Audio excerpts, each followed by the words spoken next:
As we continue to meet TOC board members across TOC social channels, I'm delighted today to be joined by the chair of the TOC's Integrity and Safety Committee and prolific thoroughbred owner, Rick Gold. Rick, as always, thanks for making the time. Glad to be here. Let's get into some serious stuff first. Rick, you've been heavily involved with HISA for some time now through your role at TOC and also as part of HISA's Horsemen's advisory group. Why was it important for you to be involved with HISA right from the start? Well, I've always been kind of a regulatory nerd. Even before I joined the TOC board, I would go to the occasional CHRB meeting just to keep an eye on what was going on. And so I had an interest in the mechanics of how the sport was regulated. And then as I got involved with the TOC, I joined what at the time was called the Medication Committee. And we were deeply involved in the nuts and bolts. And shortly after I became the chair of that committee was 2019 when, all heck broke loose at early part of the year at Santa Anita. And we went through some pretty dramatic changes in the way in California we were regulating horse racing. It wasn't just medication, it wasn't just pre-race inspection, it wasn't just track surfaces, it was everything. And so I got pretty involved with the TOC, rest of the TOC board, with the staff of trying to be an advocate for California horsemen and horsewomen as the brave new world was taking shape. And it was a challenging time, but I think we can look back on that and say we made some pretty amazing contributions to the welfare of the animals, the welfare of the jockeys, and the health of the sport. So that was kind of the backdrop. And HISA was percolating while that was going on. And then as it started to take shape, we could see that there were battle lines being drawn, and there were pro-HISA groups, there were anti-HISA groups, and we looked at it. And Gary Fenton really kind of coined the phrase, we're not pro-HISA or anti-HISA, we are pro-uniform regulation done right. But the devil's in the details. And so as HISA put their skeleton staff in place and started drafting some draft regulations, and in the very early days, USADA was involved, we started to get access to those, in some cases confidentially, in some cases through a public posting process. And we saw a myriad of issues. And we also looked around and we didn't see a lot of people really digging into the details and getting involved. So we thought that was appropriate. We thought we potentially had some value to add to the process, and in particular to make sure the interests of California racing and TOC members were being protected and supported, and it was being advanced in a way that would actually be constructive when all was said and done.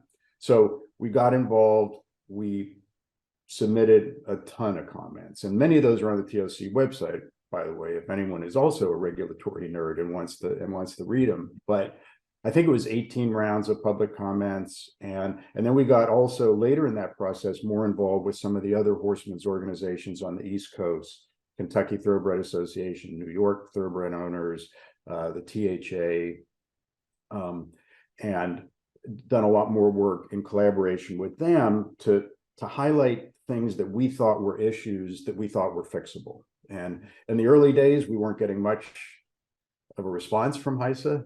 They had a skeleton team. They weren't really fully in place. But in the last 6-9 months, particularly since Lisa came on board, been very engaged. If we have issues that we think are important and we raise them and we make a cogent argument, they listen to us. They don't always do exactly what we want them to do, but they listen to us and we get a hearing. Let's switch gears, Rick. Learn a little bit more about yourself. When did you become involved in horse racing, and what attracted you to the sport? Well, I'm actually relatively new to the sport, certainly as an owner and even as a serious participant. I grew up in Pittsburgh. My dad worked in a mill. I had nothing to do with horses when I was a kid, and there's no thoroughbred racing anywhere near that part of Pennsylvania. Mm-hmm. So it wasn't until I was in college, I went to the occasional race, but then it was like 2, 3 times a year, I'd go to the races. And then, interestingly enough, when my daughter was in elementary school, we were living in the San Francisco Bay Area, and I wasn't far from Bay Meadows. And I realized that that's a pretty cool place to take her, because I could take her there. And of course, she loved watching the horses. I loved watching the horses. I was starting to learn about the gambling game of skill, which really sucked me in. But I also discovered that horse racing people are good people. And I could take her.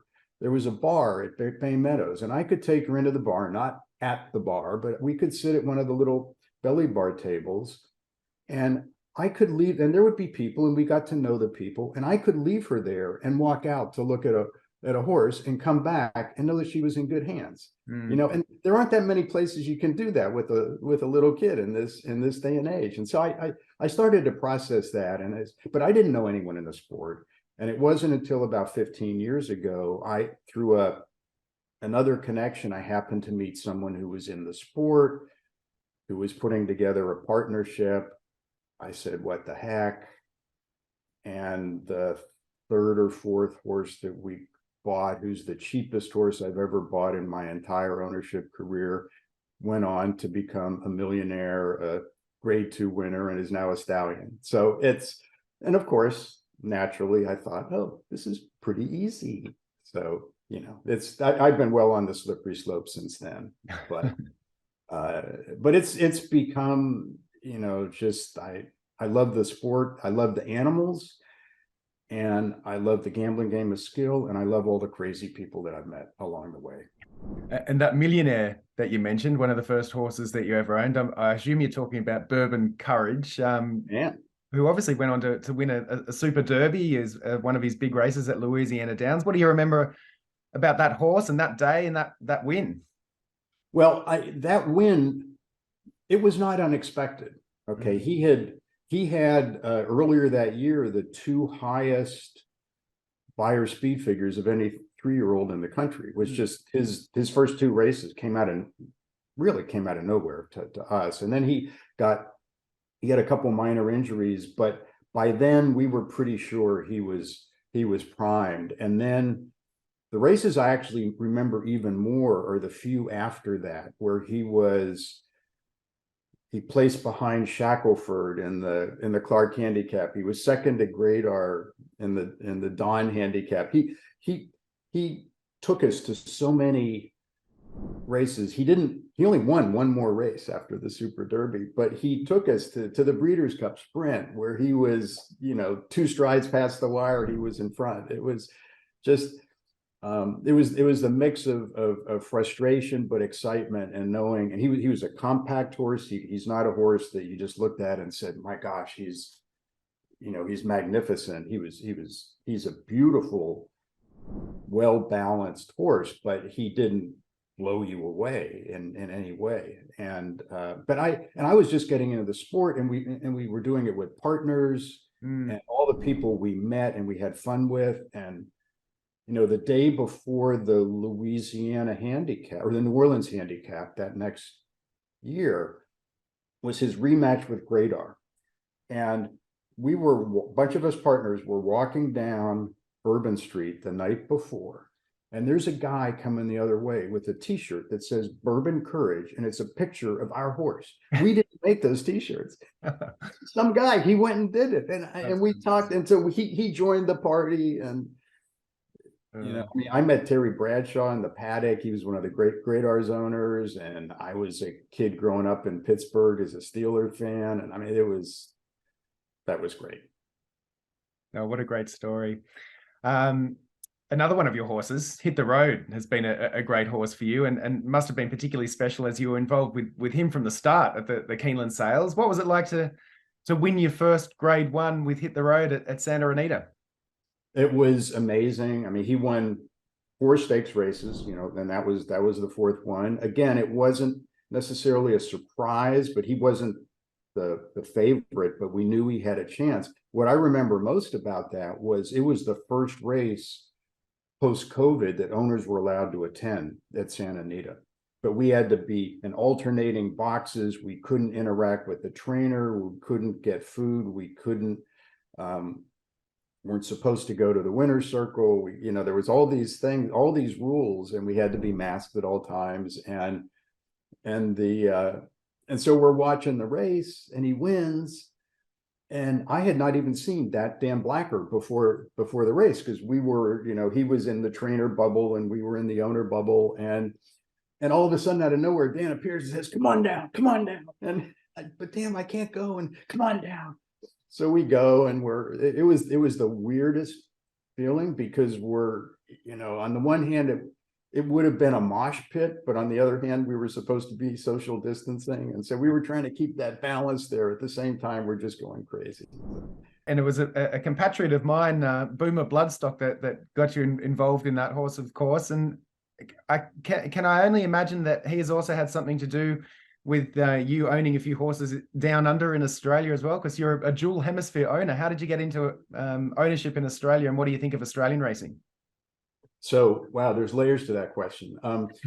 So it was my wife and I, horse racing has taken us around the world just as fans. So we've tried every year to make 1 or 2 trips to go to a major racing event, because we love to travel and we love horses. So it's an opportunity to kill 2 birds with 1 stone. So we've gone to, the Hong Kong championships, we've gone to the Arc, we've gone to Royal Ascot, just as fans, and enjoy and so we went to the Melbourne Cup in 2014, before I was even a licensed owner in California. So, and we went to Derby Day, we went to Cup Day, we went to the Hunter Valley. We had a pretty good tour.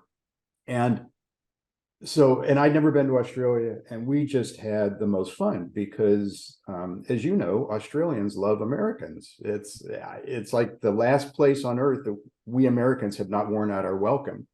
And so, I love, and then I met Boomer through Dan Blacker, and through some of the horses that he's bought with Dan. And Marcia and I decided, let's take another trip to Australia. So we did.